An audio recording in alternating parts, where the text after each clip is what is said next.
तीसरा, हम लोगों ने बॉडी वॉर्न कैमरा सभी यातायात कर्मियों के लिए उपलब्ध कराया है और यह भी उन्हें बताया गया है कि साहब यदि कैमरा आपका बंद होता है किसी वजह से और उस अवधि में कोई आरोप आपके ऊपर लगता है तो जो जो अपनी सफाई का ओनस है वो आप पर ट्रांसफ़र हो जाएगा, आप पर स्थानांतरित हो जाएगा और आप ये माना जाएगा कि जो आरोप है वो सही है। नमस्कार, आप देख रहे हैं खबर पॉइंट। मैं हूं आपके साथ गुलशन कुमार। देखिए, बिहार सरकार ने ट्रैफिक में एक बड़ा रूल अभी किया है, जिसमें अब बिहार में वाहन चेकिंग के नियम बदले। अब हर पुलिसकर्मी नहीं रोक सकेगा गाड़ी, बॉडी कैमरा भी होगी अनिवार्य। पुलिस बिहार में वाहन चेकिंग के नियम बदल गए हैं। अब सामान्य स्थिति में केवल एसआई या उससे ऊपर के अधिकारी ही वाहन रोककर जांच करेंगे। ट्रैफिक पुलिस के लिए बॉडी ऑन कैमरा अनिवार्य किया गया है। जाने नियमों में और क्या कुछ बदलाव हुए हैं। तो बिहार में वाहन चेकिंग के दौरान लोगों के होने वाली परेशानियों को कम करने और ट्रैफिक व्यवस्था को पारदर्शी बनाने के लिए बिहार पुलिस मुख्यालय ने नए निर्देश जारी किए हैं। नए नियमों के तहत अब सड़क पर हर पुलिसकर्मी वाहन रोककर जांच नहीं कर सकेगा। सामान्य परिस्थितियों में केवल सब इंस्पेक्टर या उससे ऊपर रैंक के अधिकारी ही वाहन रोकने और उसकी जांच करने के अधिकार होगा। एडीजी सुधांशु कुमार ने बताया कि इस व्यवस्था का उद्देश्य वाहन जांच की प्रक्रिया को जवाबदेह, पारदर्शी, नागरिकों के लिए अधिक सुविधाजनक बनाना है। इस वजह से वाहन चालकों को रोकने की शिकायतें पर भी अंकुश लगने की उम्मीद जताई जा रही है। देखी जा रही थी। उसकी कई सारी वजहें हैं, जैसे मेट्रो का निर्माण, थ्री व्हीलर्स का अनुशासनहीनता वगैरह वगैरह।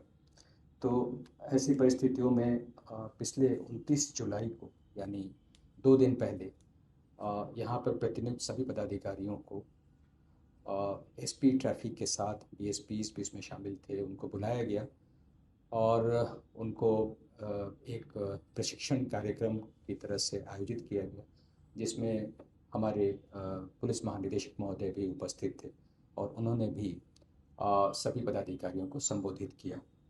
जो मुख्य बातें हुई उसमें ये है कि जो संचालन की समस्या है उसमें एक कमी देखी जा रही थी कि आमतौर पे चौक चौराहों पर पदाधिकारियों की प्रतिनियुक्ति होती है, यानी पॉइंट पर प्रतिनियुक्ति होती है, जबकि हमारा निर्देश ये था, पुलिस मुख्यालय से निर्देश ये था कि पॉइंट टू पॉइंट प्रतिनियुक्ति की जाए, ताकि पॉइंट पर जो, जैसे किसी चौक चौराहे पर जो ट्रैफिक आ रहा है तो वो स्लो है या फास्ट है, वो किस वजह से है, पीछे कहीं कोई उसमें रुकावट तो नहीं है, बाधा तो नहीं है, ये सब का समाधान होता रहे।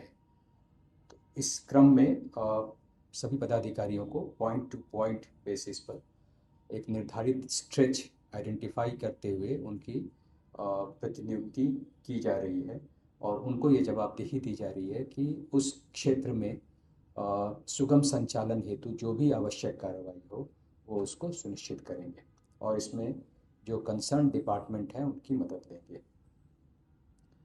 और दूसरा, इस संबंध में यदि वन वे व्यवस्था वगैरह कहीं लागू की जानी है, जैसे आपने देखा कि कहीं कहीं चौड़ी सड़कें हैं लेकिन कंस्ट्रक्शन हो गया है, चूँकि वहाँ पे मेट्रो का निर्माण कार्य चल रहा है, तो वैसी परिस्थिति में डिविएशन यदि हो या वन वे व्यवस्था लागू करनी हो तो उस पर आप निर्णय लें और यथाशीघ्र उसको लागू करें। दूसरा बिंदु था अतिक्रमण हटाने से संबंधित सुझावों में। तो सभी मुख्य सड़कों पर ये कहने की आवश्यकता नहीं है कि जो या सार्वजनिक पार्किंग स्थल है, पटना नगर निगम वगैरह, तो जो नो वेंडर जोन है उनको अतिक्रमण मुक्त रखना बहुत आवश्यक है, ताकि जो सड़क की चौड़ाई है वो इस लायक हो कि उस पर जो वाहन का भार है वो आसानी से वहन हो सके। तो इसमें कई बार कई एजेंसियां इन्वॉल्व होती हैं, लेकिन अल्टीमेटली पुलिस के ऊपर सारा दारोमदार आ जाता है।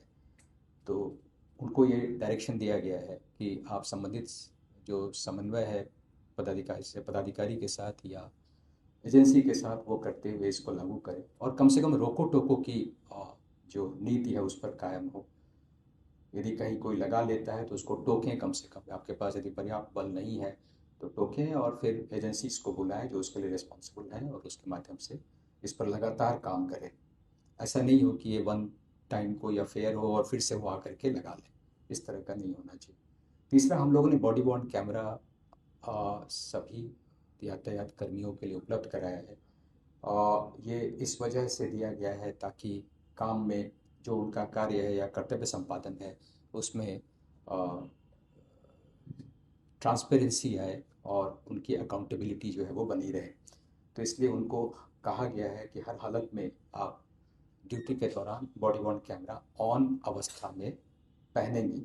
इसके अलावा कुछ अन्य यातायात उपकरण हैं, जैसे रिफ्लेक्टिव जैकेट उनको दिया गया है, एलईडी बैटन दिया गया है, विसिल का उपयोग, हेलमेट आदि का उपयोग आदि करने के लिए उनको डायरेक्शन दिया गया है। और यह भी उन्हें बताया गया है कि साहब यदि कैमरा आपका बंद होता है किसी वजह से और उस अवधि में कोई आरोप आपके ऊपर लगता है तो जो अपनी सफाई का ओनस है वो आप पर ट्रांसफ़र हो जाएगा, आप पर स्थानांतरित हो जाएगा और आप ये माना जाएगा कि जो आरोप है वो सही है यदि आपका कैमरा ऑफ है तो इसलिए आवश्यक है कि आप हर हालत में बॉडी वॉर्न कैमरा को ऑन अवस्था में ड्यूटी के दौरान रखें। तो देखिए, बिहार सरकार ने अभी एक बड़ा निर्देश जारी किया है, जहां पे जो ट्रैफिक पुलिस होते हैं, आप देखेंगे अक्सर जो पीक आवर जो चलता है, मेन ऑफिस आवर जब होता है तो ट्रैफिक काफी शहरों में लगती है।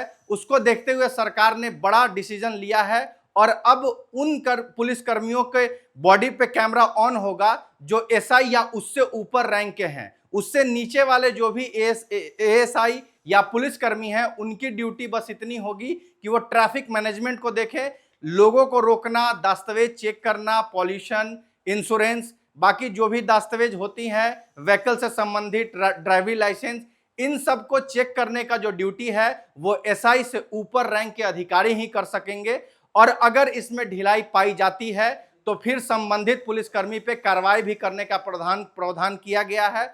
और निचले स्तर के पुलिसकर्मियों को सिर्फ मैनेजमेंट देखना है, सिग्नल्स को मैनेज करना है, इन सब पे मतलब लोगों का ड्यूटी बांट दिया गया है। और ऑन कैमरा हमेशा ऑन रहना चाहिए। कैमरा अगर ऑफ पाया जाता है और उस बीच आप जांच कर रहे हैं तो यह पुलिसकर्मी को दोषी माना जाएगा। तो आप क्या सोचते हैं इस खबर पे? अपनी राय प्रतिक्रिया कमेंट बॉक्स में दें। अगर आप खबर पॉइंट को यूट्यूब पे देख रहे हैं तो चैनल को सब्सक्राइब करें, फेसबुक पेज पे देख रहे हैं तो पेज को फॉलो करें।